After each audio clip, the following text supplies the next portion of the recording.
Well, I absolutely love where our team's at right now.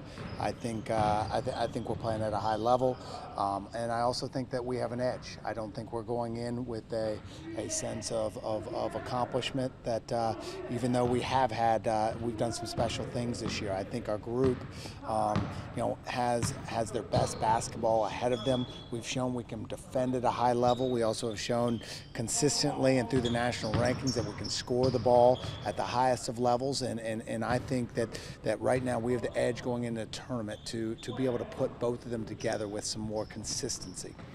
Now, you said that going into this tournament, you guys don't have the sense of, I guess, overconfidence or anything like that.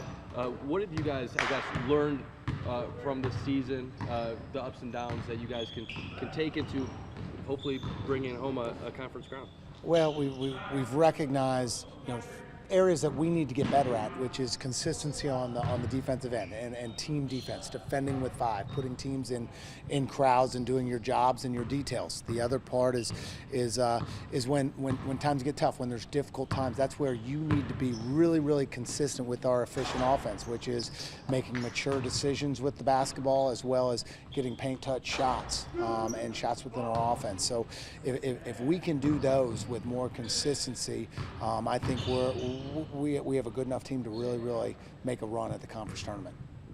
Now, just talk about your first opponent in this tournament. What are you guys going to have to do game one to get a win and advance to the semifinals? Well, it's a difficult matchup because it's hard to beat a really good team three times.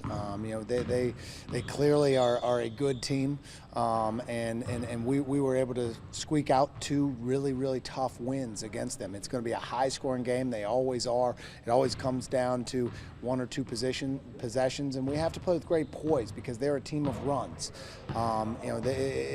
It'll be a game. If you're up 18-20 at halftime, that's not enough. That's kind of their style. Is that they'll make runs on you and they'll get down big or they'll get up big, and it's going to be a game where you can't get too high or too low. In terms of the actual details of the game, I tell my guys that the number one priority or key is going to be transition defense. Number two, it's transition defense. Number three, it's transition defense. And then after that, it turns into a toughness, gang rebounding, and ball screen D, put them in crowds with Hollins. But they are really good in transition. And if you can make them play against a set D, it changes their efficiency to a much lower level.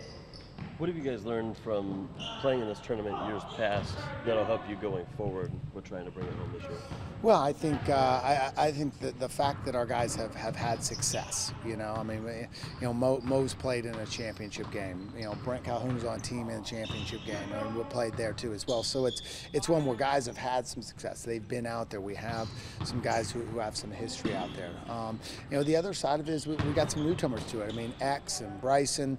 Those guys have never played out in Sioux Falls, so I think there's going to be that excitement, that energy of those guys. So the combination of experience and some freshness, some energy, maybe some anxiety, I think that's a good combination as you go out there. Because when our team is playing at their best, they're playing with what we call juice, which is attack mentality. They're playing really hard, and they have fight in them during adverse situations. And so I like where our group is, because it's a group that reminds me a lot of the 2013-2014 team that played in the conference championship game. That group did not win the league.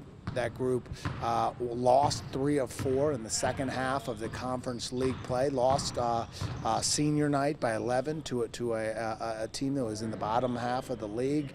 And that team also went out to Sioux Falls with a ton of confidence, which our team does have.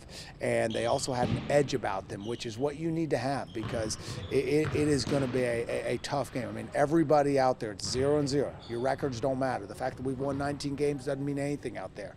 It's one and done, and so you got to make sure that you bring the edge, so there is no overconfidence, there is no sense of feel out the game, because you feel it out, and next thing you know, you're gonna be getting on the bus coming back home. And this is a situation where, absolutely, I think that the adversity gives this group an edge too. We clearly are a good team.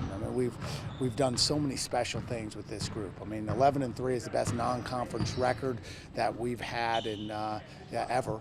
And this is arguably one of the toughest, if not the toughest, non-conference schedule we've had. We faced some adversity in league play, where last year we were 14-3 with single-digit games. This year, not quite as good there in single-digit games.